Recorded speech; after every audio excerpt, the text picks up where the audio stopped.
Bihar news में स्वागत है आपका दोस्तों। मैं हूं फिर दोस्त गनी और आप देख रहे हैं केडीवी लाइव। दोस्तों आज हो चुका है 20 मई 2025।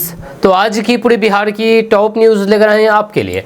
वीडियो शुरू करने से पहले आपसे एक रिक्वेस्ट है कि अगर आप पहली बार इस चैनल पर आए हैं तो चैनल को सब्सक्राइब करके बेल आइकन को प्रेस कर दीजिए और साथ ही वीडियो को लाइक कर दीजिए, अपने दोस्तों के साथ शेयर भी कीजिए। तो चलिए चलते हैं आज की खबरों की ओर। दोस्तों आज बिहार न्यूज़ की शुरुआत सबसे पहले करेंगे कि बिहार में अब जन्म और मृत्यु प्रमाण पत्र बनाने की प्रक्रिया को आसान बना दिया है। अब इन प्रमाण पत्रों के लिए प्रखंड कार्यालय अब नहीं जाना होगा, क्योंकि ये सुविधा पंचायत स्तर पर ही उपलब्ध करा दी गई है, जहां राज्य कैबिनेट ने इस फैसले को मंजूरी दे दी है। दोस्तों बिहार के सरकारी स्कूलों में 2 जून से गर्मी की छुट्टी होगी। जी आपको बता दूं कि सरकारी स्कूलों में गर्मी की छुट्टी 2 जून से 21 जून तक रहेगी।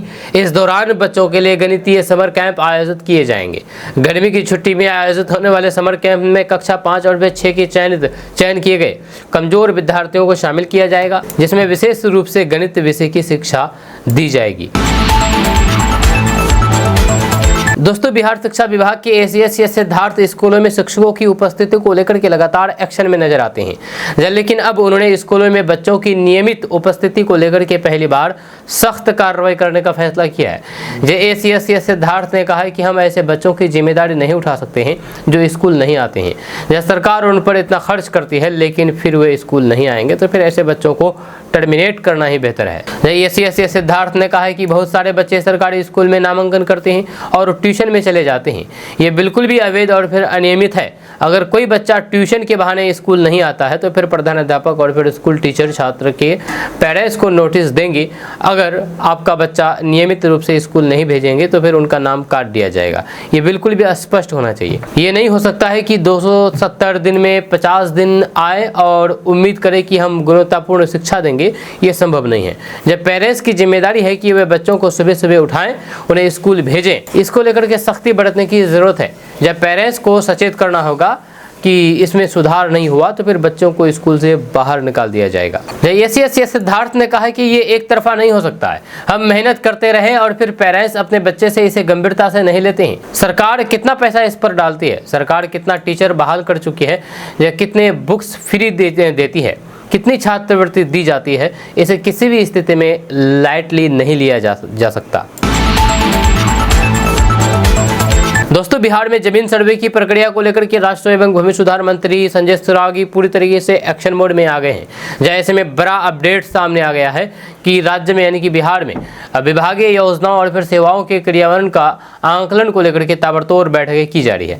जानकारी के मुताबिक मंत्री जी की ओर से जिला स्तरीय समीक्षा बैठक की श्रृंखला शुरू की जा रही है। इस बैठक को लेकर के राजस्व अधिकारियों को अलर्ट कर दिया गया है।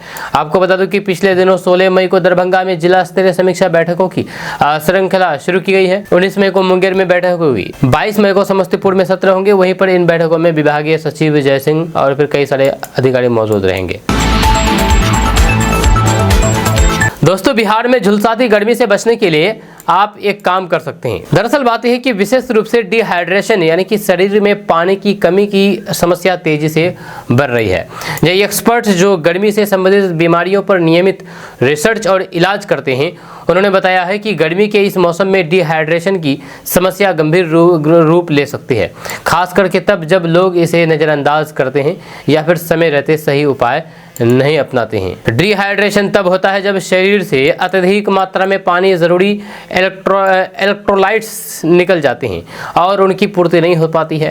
जब गर्मी के मौसम में पसीना अधिक आता है, जिससे शरीर से तरल पदार्थ तेजी से बाहर निकल जाते हैं। यदि पानी या फिर अन्य तरल पदार्थों का सेवन पर्याप्त नहीं किया गया तो फिर डिहाइड्रेशन की स्थिति उत्पन्न हो सकती है। डॉक्टर सिंह ने बताया है कि गर्मी में उल्टी और फिर दस्त जैसी समस्याएं भी बढ़ सक जाती है, जिससे शरीर का फ्लूइड बैलेंस और फिर ज़्यादा प्रभावित होता है। यही वजह है कि गर्मियों में डिहाइड्रेशन की घटनाएं सबसे अधिक देखने को मिलती है। वहीं पर डिहाइड्रेशन की शुरुआती लक्षणों को पहचानना बहुत ज़रूरी है ताकि समय पर इलाज किया जा सके। डॉक्टर के अनुसार नियमित लक्षण डिहाइड्रेशन के संकेत हो सकते हैं। बार बार प्यास लगना और मुंह सूखना भी डिहाइड्रेशन के संकेत हो सकते हैं। चक्कर आना या भारी महसूस होना, थकावट और ऊर्जा की कमी होना, कम मात्रा में गहरे रंग का पेशाब आना, सिर दर्द और चिड़चिड़ापन होना। यदि इनमें से कोई भी भी लक्ष्य नजर आए तो फिर इसे हल्के में लेने की बिल्कुल भी ज़रूरत नहीं है, बिल्कुल भी भूल ना करें। ये एक चेतावनी है कि शरीर में तरल पदार्थों की कमी हो रही है और तुरंत एक्शन लेने की ज़रूरत है। दोस्तों, बिहार के 9000 से ज़्यादा सरकारी स्कूलों में बड़े बदलाव की तैयारी चल रही है। जी हाँ, आपको बता दें कि बिहार के सभी 9463 सरकारी माध्यमिक एवं उच्च माध्यमिक विद्यालयों में भाषा की भी प्रयोगशाला होगी, जिसमें विद्यार्थी अपने भाषाई ज्ञान की विधि आयामों को सूचनात्मक रूप देंगे। जब भाषा की प्रयोगशाला में पुस्तकालय एवं कंप्यूटर की भी व्यवस्था होगी, जब उसमें सृजनात्मक कार्य के तहत विद्यार्थी कविता लिखेंगे, अनुभव लिखेंगे, कहानियों पर केंद्रित चित्र बनाएंगे, दैनिक जीवन के अनुभव को लिखेंगे, साक्षात्कार लेंगे, कार्टून बनाएंगे, लघु नाटक लिखेंगे। ऐसे ही दूसरे सृजनात्मक कार्य भी विद्यार्थियों द्वारा विकसित किए जाएंगे। वहीं पर माध्यमिक शिक्षा के स्तर के विद्यार्थियों में भाषा प्रयोगशाला की आवश्यकता बिहार पाठ्यक्रम के रूपरेखा 2025 में महसूस की गई है।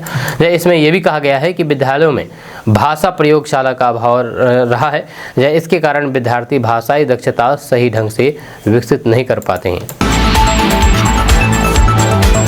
दोस्तों, बिहार के किसानों को कृषि विभाग की योजनाओं की जानकारी देने के लिए बिहार कृषि मोबाइल ऐप की शुरुआत की जाएगी। इसके जरिए कृषि से जुड़ी हुई सभी सेवाएं और फिर सूचनाएं डिजिटल रूप से सुलभ हो जाएगी। इसमें किसानों के लिए डिजिटल पासबुक की व्यवस्था की गई है। ये बैंक पासबुक की तरह कार्य करेगा। मुख्यमंत्री Nitish Kumar mobile app launch करेंगे। जब मीठापुर स्थित कृषि भवन में आयोजित कार्यक्रम में मुख्यमंत्री कई अन्य योजनाओं का भी शुभारंभ करेंगे। मोबाइल ऐप में किसान को प्राप्त सभी लाभ, अनुदान, आवेदनों की स्थिति, भुगतान की जानकारी आदि सुव्यवस्थित रूप से दर्ज रहेंगे। फसलों के बाजार मूल्य, मुद्रा, स्वास्थ्य कार्ड, बिहार कृषि रेडियो, मौसम संबंधित जानकारी आदि महत्वपूर्ण सूचना उपलब्ध रहेगी। दोस्तों, 9वीं और 11वीं कक्षा की 2025 की वार्षिक परीक्षा की कॉपियों की जांच किए बिना ही अधिकतर स्कूलों में इसका परीक्षा फल तैयार कर दिया गया है। शनिवार को मुजफ्फरपुर जिला के शिक्षा पदाधिकारी की ओर से 2 स्कूलों की जांच के दौरान ये गड़बड़ी पाई गई है।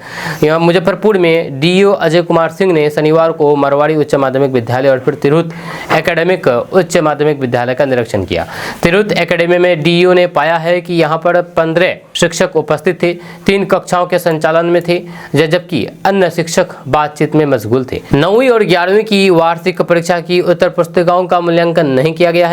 बिना कॉपियों की जांच के ही परिणाम तैयार कर दिया गया है।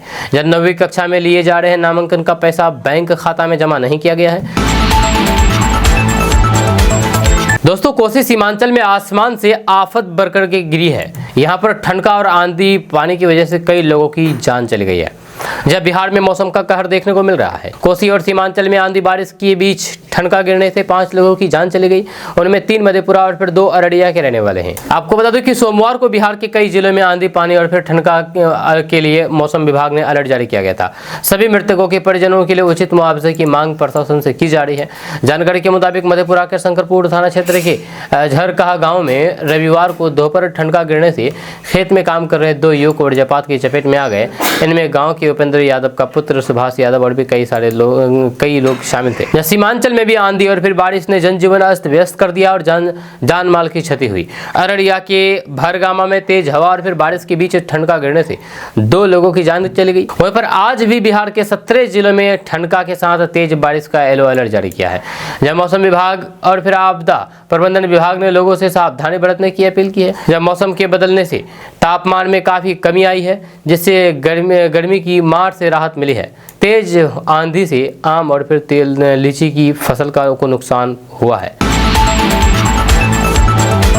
दोस्तों, बिहार को 22,000 नए युवा आपदा मित्र मिलेंगे। यहाँ पर बाढ़, सुखाड़ हो या फिर भूकंप हो, हर संकट में ये लोग काम आएंगे। दरअसल बात यह है कि भूकंप से लेकर के वज्रपात तक बिहार पर कुदरत की मार अक्सर भारी पड़ती है।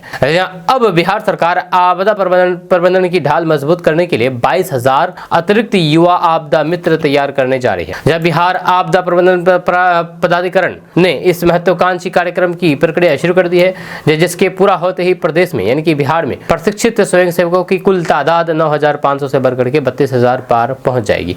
इन स्थानीय युवाओं को संकट की घड़ी में जिला प्रशासन की फ्रंट लाइन इकाई की तरह तैनात किया जाएगा, ताकि राहत बचाव कार्य चंद मिनटों में शुरू हो सके। दोस्तों, ऑपरेशन सिंदूर की सफलता के बाद बिहार के बेगूसराय में तिरंगा यात्रा निकाली गई। इसका नेतृत्व केंद्रीय मंत्री गिरिराज सिंह ने किया। लोगों ने हाथों में तिरंगा लेकर के भारत माता की जय के नारे, पाकिस्तान मुर्दाबाद के नारे लगाए। वहीं पर गिरिराज सिंह ने अपने संबोधन में कहा है कि भारतीय सेना ने पाकिस्तान के नापाक इरादों को कुचल करके उनकी सैन्य ताकत को ध्वस्त किया है और दहशतगर्दियों का सफाया किया है। यह न केवल सैन्य सफलता बल्कि देश की नीति और फिर प्रधानमंत्री नरेंद्र मोदी के नेतृत्व का प्रतीक है। पाकिस्तान की नापाक हरकतों का जवाब देश की सेना ने शौर्य के बल पर दिया है। वहीं पर केंद्रीय मंत्री गिरिराज सिंह ने पाकिस्तान को विश्व स्तर पर मान्यता प्राप्त दहशतगर्द देश करार देते हुए कहा कि पाकिस्तान आज पूरी दुनिया द्वारा मान्यता प्राप्त दहशतगर्द देश बन चुका है। भारतीय सेना के साहस ने पूरी दुनिया को दिखा दिया है कि इस दहशतगर्द देश की तबाही और फिर विनाश को कोई नहीं रोक सकता। आगे उन्होंने कहा है कि कोई भी देश, चाहे वह दुश्मन हो या फिर दुश्मन का समर्थक, कभी भी भारत के हित में नहीं सोच सकता, चाहे वह तुर्की हो या फिर कोई और। भारतीय सेना का साहस दुनिया को दिखा चुका है कि पाकिस्तान की तबाही अब अपरिहार्य है।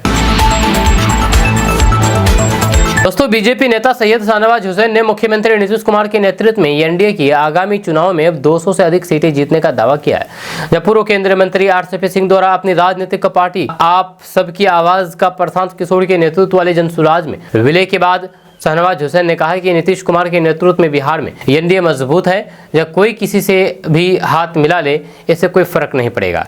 उन्होंने आगे कहा है कि हम नीतीश कुमार के नेतृत्व में चुनाव लड़ेंगे और बिहार में 200 से अधिक सीटें जीतेंगे।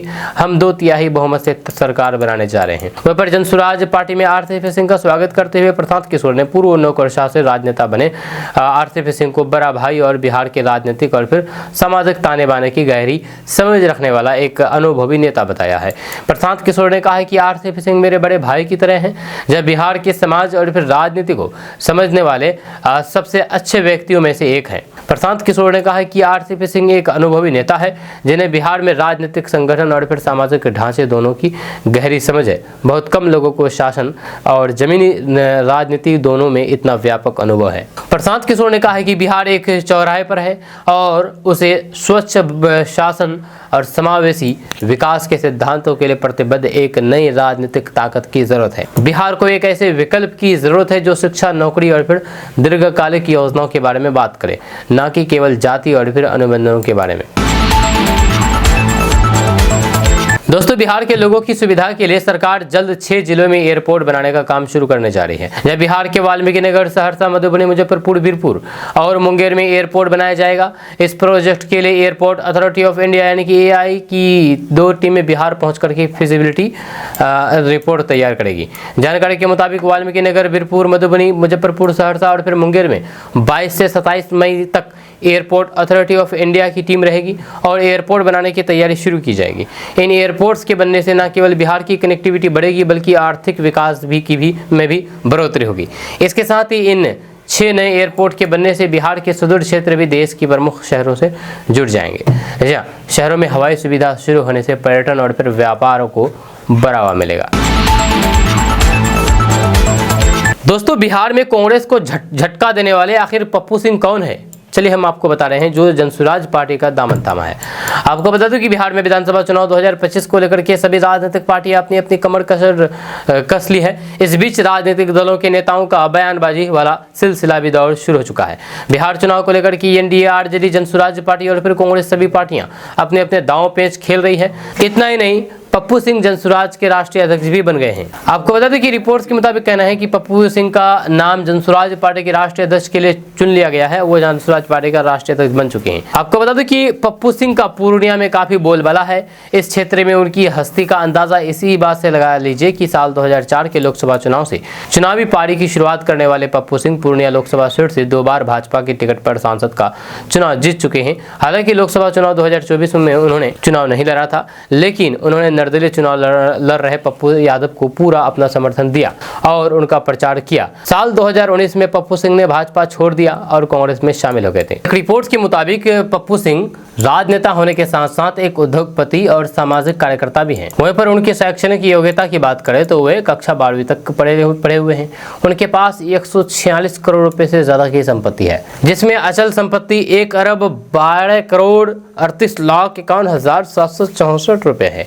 वहीं पर चल संपत्ति 34 करोड़ 25 लाख 12,959 रुपए है। वहीं पर देनदारी 12 करोड़ 31 लाख रुपए हैं, जब उनके खिलाफ 4 से 6 आपराधिक मामले भी दर्ज हैं। दोस्तों, बिहार में 37,000 संस्थानों का रजिस्ट्रेशन रद्द होने का खतरा है। जब आपको बता दूं कि बिहार में अब कागज पर चलने वाली संस्थाएं और स्वयंसेवी संगठन यानी कि एनजीओ अब बंद होंगे। जी हाँ, आपको बता दें कि मद्य निषेध उत्पाद एवं निबंधन विभाग ने फाइलों में दबी राज्य की करीब 41,000 रजिस्टर्ड संस्थानों को विभाग की वेबसाइट पर अपलोड करते हुए उनको ऑनलाइन कर दिया है। इसके साथ ही इन संस्थानों को व्यक्तिगत रूप से उनके निबंधन पते के साथ ही सार्वजनिक नोटिस जारी करके वार्षिक आय व्यय एवं अन्य दस्तावेजों को ऑनलाइन अपडेट करने की चेतावनी भी दी गई है। जहां निबंधित संस्थानों में से अब तक मात्र 4,000 संस्थानों ने ही आय व्यय का ब्यौरा अपलोड किया है। जहाँ लगातार नोटिस के बाद भी ब्यौरा नहीं देने वाले एनजीओ और फिर संगठनों का निबंधन यानी कि रजिस्टर रद्द करते हुए उनके बैंक खाते और फिर संपत्तियों को जब्त कर लिया जाएगा। दोस्तों, बिहार विधानसभा चुनाव से पहले बिहार में सियासी हलचल तेज है। सभी पार्टी चुनाव की तैयारियों में जुट गई है। एक और जहां पर एनडीए के सभी दल एकजुट होकर के चुनावी तलवार को धार देने में लगे हुए हैं, तो वहीं पर दूसरी ओर महागठबंधन की ओर से भी पूरी ताकत झोंक दी गई है। वहीं पर राजद से अलग इस बार कांग्रेस चुनाव को लेकर के एक्शन मोड में दिख रही है। जब चुनावी तैयारियों में कांग्रेस राजद के से आगे चल रही है। राजद अभी सदस्यता अभियान ही चला रहे हैं, तो फिर वहीं पर कांग्रेस ने इलेक्शन वार रूम का अध्यक्ष भी बना दिया है। वहीं पर राहुल गांधी भी लगातार बिहार में दौरा कर रहे हैं। अभी 15 मई को ही राहुल गांधी बिहार दौरे पर आए थे, तो वहीं पर अब एक बार फिर से 27 मई को राहुल गांधी बिहार आने वाले हैं। जब कांग्रेस और फिर राहुल गांधी के बिहार विधानसभा चुनाव को लेकर के ये सक्रियता कहीं ना कहीं राजद और तेजस्वी यादव को टेंशन दे सकती है। राहुल गांधी कहीं ना कहीं कांग्रेस को ये संदेश देना चाहते हैं कि उनकी पार्टी इस बार चुनाव में राजद से पीछे नहीं है, जब बल्कि राजद के कदम से कदम मिला करके चलने वाली है। दोस्तों, किशनगंज, रड़िया, पूर्णिया समेत आज 4 जिलों में भारी बारिश को लेकर के अलर्ट जारी किया है। आपको बता दें कि पिछले कई दिनों से भीषण गर्मी का सामना कर रहे बिहार के लोगों को अब राहत मिलने वाली है, क्योंकि मौसम में बड़ा बदलाव हुआ है। आने वाले दिनों में बिहार के अधिकांश हिस्सों में बारिश और गरज और फिर बिजली गिरने की संभावना है।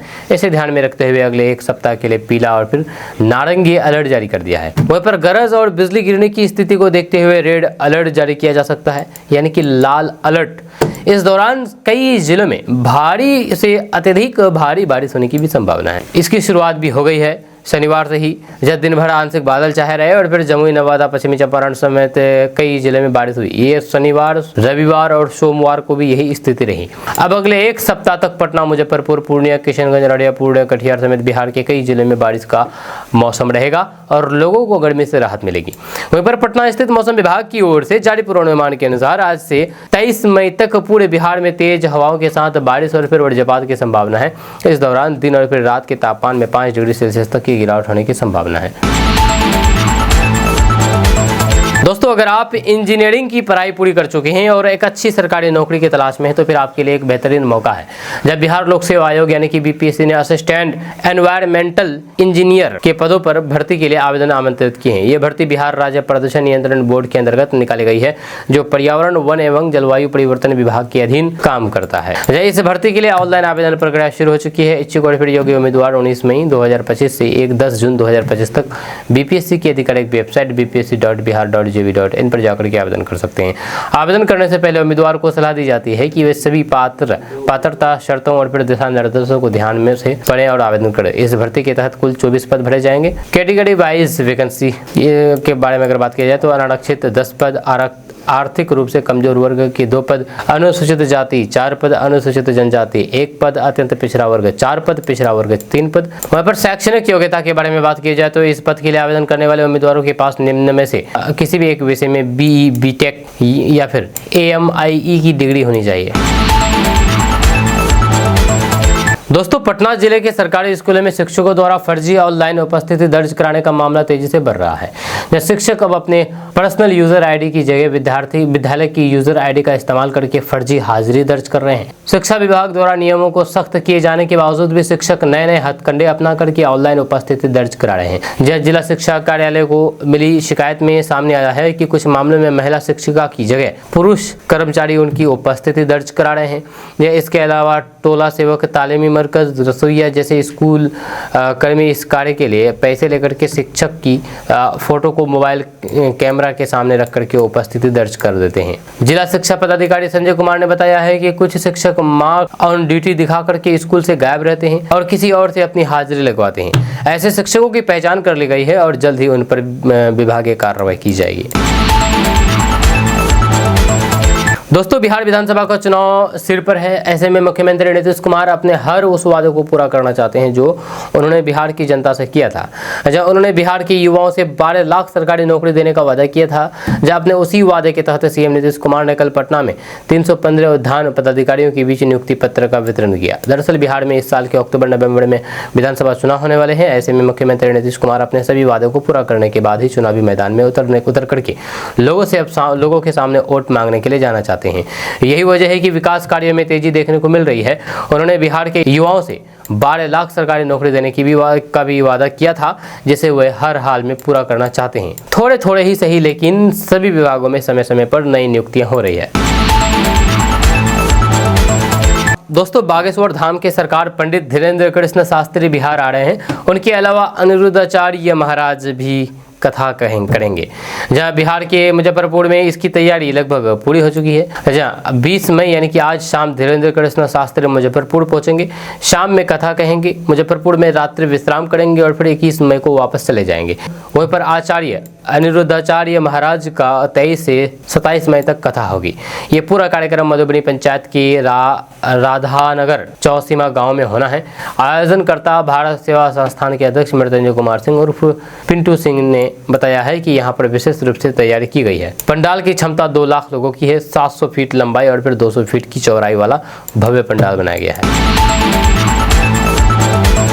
दोस्तों, बिहार में उच्च शिक्षा के लिए कर्ज लेने में पटना के छात्र छात्राएं सबसे आगे हैं। जब शैक्षणिक सत्र 2025-26 में बिहार स्टूडेंट क्रेडिट कार्ड योजना के तहत 95,220 विद्यार्थियों को शिक्षा ऋण देने का लक्ष्य रखा गया है। इसमें पटना में सबसे ज्यादा 7,840 छात्र छात्राओं को कर्ज मिलेगा, जबकि शिवहर में सबसे कम 415 विद्यार्थियों को ये सुविधा मिलेगी। आपको बता दूं कि बिहार राज्य शिक्षा वित्त निगम के अनुसार अब तक 4,43,281 छात्र छात्राओं ने कर्ज के लिए आवेदन किया है। दोस्तों, तेजस्वी यादव ने कहा कि बहुसंख्यक होने के बाद भी आपकी उपेक्षा होती रही है। जहां आपको अधिकार नहीं दिया गया, आप सब कुछ सहते रहे। आपने अपना सरकार के से सवाल क्यों नहीं पूछा? अपनी उपेक्षा पर आपको गुस्सा क्यों नहीं आता है? आप सवाल पूछेंगे तभी सरकार आपकी ओर ध्यान देगी, गुस्सा करेंगे तभी अधिकार मिलेगा। जब सरकार समाज को झुंझुना दिखा करके रोजी छीन लेती है और हम झुंझुना बजाने लगते हैं। उन्होंने ये बातें रविवार को जागृत की ओर से मुजफ्फरपुर डॉक्टर अंबेडकर सभागार में आयोजित गन्ना एवं आरक्षण की सीमा समाज एवं सरकार की भूमिका विषय पर आयोजित राष्ट्रीय सेमिनार में मुख्य वक्ता के रूप में कही है। उन्होंने कहा है कि उनके संघर्षों का ही परिणाम है कि केंद्र सरकार ने जातिगत जनगणना कराने का निर्णय लिया है। जब तक जातिगत जनगणना नहीं होती है और फिर उसके अधिकार पर बहुसंख्यक समाज को उनका हक नहीं दिया जाता है, तब तक ये संघर्ष जारी रहेगा। उन्होंने कहा है कि केंद्र सरकार एक साजिश के तहत सरकारी विभागों का निजीकरण कर रही है ताकि बहुसंख्यक को आरक्षण के लाभ से वंचित किया जा सके। दोस्तों, बिहार में देश का दूसरा सबसे बड़ा पावर प्लांट बनेगा। 29 मई को पीएम मोदी शिलान्यास करेंगे। आपको बता दूं कि प्रधानमंत्री नरेंद्र मोदी ऑपरेशन सिंदूर के बाद पहली बार 29 मई को बिहार आ रहे हैं, जब वे विक्रमगंज में एक जनसभा को संबोधित करेंगे। इसी के साथ वे बिहार में चुनावी अभियान की शुरुआत भी करेंगे। ये सभा एनडीए की ताकत को और मजबूत करने की दिशा में महत्वपूर्ण मानी जा रही है। इस दौरान प्रधानमंत्री बिहार को नए सुपर थर्मल पावर प्लांट की सौगात देंगे। जब प्रधानमंत्री मोदी औरंगाबाद के नबीनगर में 2400 मेगावाट का सुपर थर्मल पावर प्लांट का शिलान्यास करेंगे। इसके अलावा वे पटना एयरपोर्ट के नए टर्मिनल का उद्घाटन करेंगे। साथ ही साथ पटना सासाराम वाराणसी रांची 4 लेन हाईवे और फिर बिहेटा एयरपोर्ट के विस्तार की योजनाओं का शिलान्यास भी कर सकते हैं। वहीं पर बिहार के उप मुख्यमंत्री सम्राट चौधरी ने जानकारी देते हुए बताया है कि औरंगाबाद जिले के नबीनगर में एनटीपीसी का सुपर थर्मल पावर प्लांट बनेगा। ये परियोजना 29,947 करोड़ रुपए की लागत से तैयार होगी।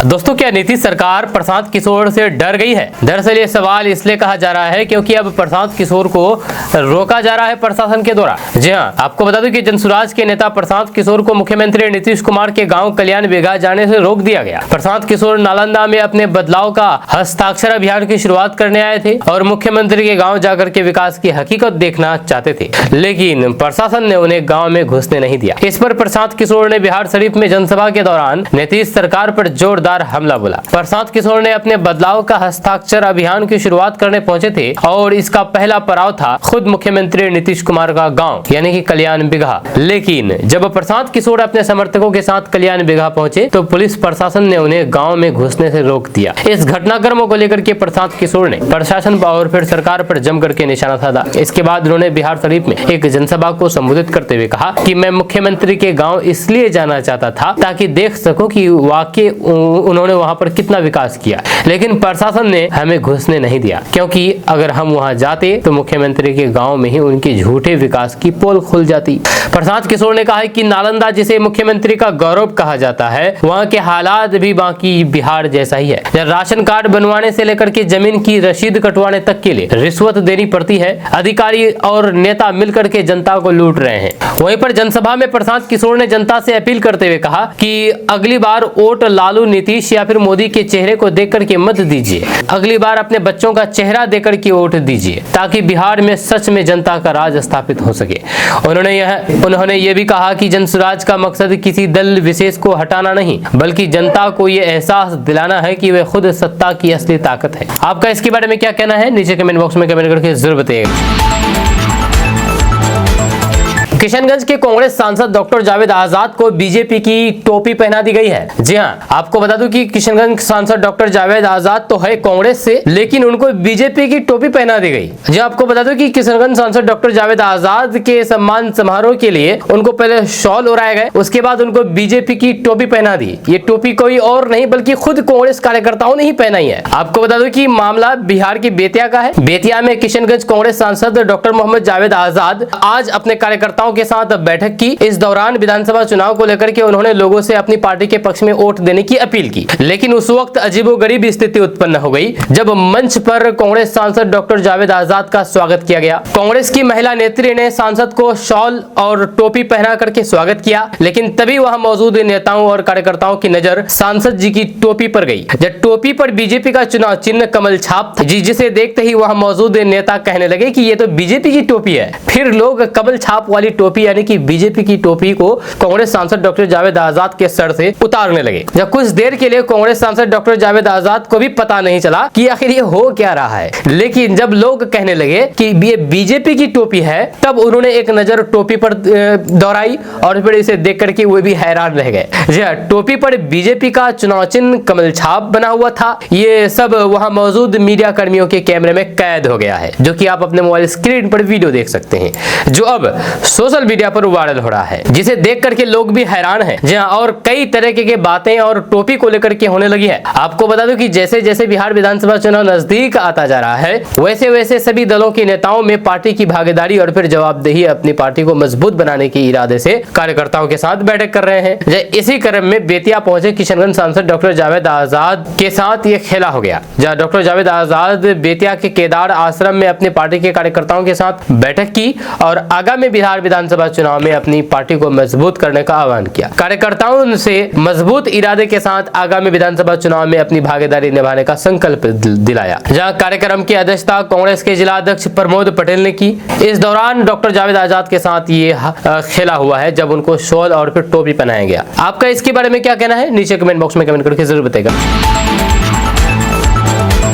दोस्तों, जनसुराज पार्टी ने आज प्रेस कॉन्फ्रेंस करके पार्टी के प्रथम राष्ट्रीय अध्यक्ष के नाम की घोषणा की है। जनसुराज के सूत्रधार प्रशांत किशोर ने बताया है कि पार्टी के स्टेट कोर कमेटी ने सर्वसम्मति से श्री उदय सिंह उर्फ पप्पू को पार्टी का राष्ट्रीय अध्यक्ष चुना गया है। आपको बता दो कि पप्पू सीमांचल से आते हैं। उन्होंने कहा है कि उदय सिंह के पार्टी में शामिल होने से जनसुराज अभियान को मजबूती मिलेगी, साथ ही उनका व्यक्तिगत बोझ भी थोड़ा कम होगा। अब पार्टी चलाने की जिम्मेदारी उदय सिंह और आरसीपी सिंह जैसे पार्टी के वरिष्ठ और फिर अनुभवी अनुभवी नेताओं पर होगी। वे खुद कल से जेपी के जन्मभूमि सिताब दियारा से 120 दिवसीय बिहार बदलाव यात्रा पर निकलेंगे। राष्ट्रीय अध्यक्ष बनने पर उदय सिंह ने कहा है कि जनसुराज बिहार के जनता की पार्टी है। प्रशांत किशोर जी ने पिछले 3 साल में अथक प्रयास करके इस पूरी व्यवस्था को खड़ा किया है। यह पार्टी के राष्ट्रीय अध्यक्ष और फिर पूर्णिया के पूर्व सांसद उदय सिंह ने प्रेस को संबोधित करते हुए कहा कि जनसुराज पार्टी का गठन जनता की मांग पर हुआ है, इसलिए ये जनता की पार्टी है। हम बिहार की जनता के लिए विकास की नई सोच लेकर के आए हैं। जनसुराज पार्टी बिहार की जनता को एक बेहतर राजनीतिक विकल्प देगी। उन्होंने जनसुराज अभियान और फिर पार्टी की स्थापना में जनसुराज के सूत्रधार प्रशांत किशोर के प्रयासों की चर्चा करते हुए कहा कि आज जो पूरी व्यवस्था स्थापित हुई है वह प्रशांत जी के पिछले 3 वर्षों के अथक प्रयास का परिणाम है। उन्होंने अपनी सारी सुख सुविधाओं को त्याग करके पार्टी को बदलने का संकल्प लिया है। बिहार को बदलने के अपने संकल्प को पूरा करने के लिए उनका दृढ़ निश्चय और फिर मेहनत आप सभी देख सकते हैं। इसके साथ ही उन्होंने कहा कि पार्टी नेताओं और फिर कार्यकर्ताओं ने मुझे जो जिम्मेदारी दी है उसे मैं पूरी निष्ठा और प्रतिबद्धता के साथ निभाने की कोशिश करूंगा। वहीं पर प्रशांत किशोर ने नीतीश के गांव में एंट्री नहीं मिलने पर सवाल उठाए हैं और कहा है कि नीतीश कुमार इस सरकार को नहीं चला रहे हैं, कुछ दरबारी और अधिकारी बिहार को नुकसान कर रहे हैं। दरअसल बात है कि प्रशांत किशोर कल नालंदा के कल्याण बेगा गांव में पुलिस प्रशासन द्वारा उन्हें प्रवेश नहीं करने देने पर प्रतिक्रिया देते हुए कहा कि कल कल्याण बेगा में पुलिस ने जो किया उससे इस बात को और बल मिला है जो हम कई दिनों से कहते आ रहे हैं कि बिहार में अफसरों का जंगल राज है। जब कल की घटना से यह स्पष्ट हो गया है कि सरकार नीतीश कुमार नहीं चला रहे हैं, क्योंकि नीतीश कुमार ने अपने राजनीतिक जीवन में कभी भी अपने किसी राजनीतिक विरोधी को राजनीतिक कार्यक्रम करने से नहीं रोका। अगर वे मुझे जाने देते तो सबको पता चल पाता कि नीतीश कुमार ने कल्याण बेगा के लिए क्या विकास किया है, लेकिन उनके कुछ दरबारियों और फिर अफसरों ने हमें रोक दिया, जिससे नीतीश कुमार को ही नुकसान हुआ है। इस अवसर पर पार्टी के प्रदेश अध्यक्ष मनोज भारती, आरसीपी सिंह, पूर्व विधान परिषद सदस्य रामबली चंद्रवंशी, विधान परिषद सदस्य आफाक अहमद, उपाध्यक्ष वीआईपी और बाकी कई सारे लोग मौजूद रहे।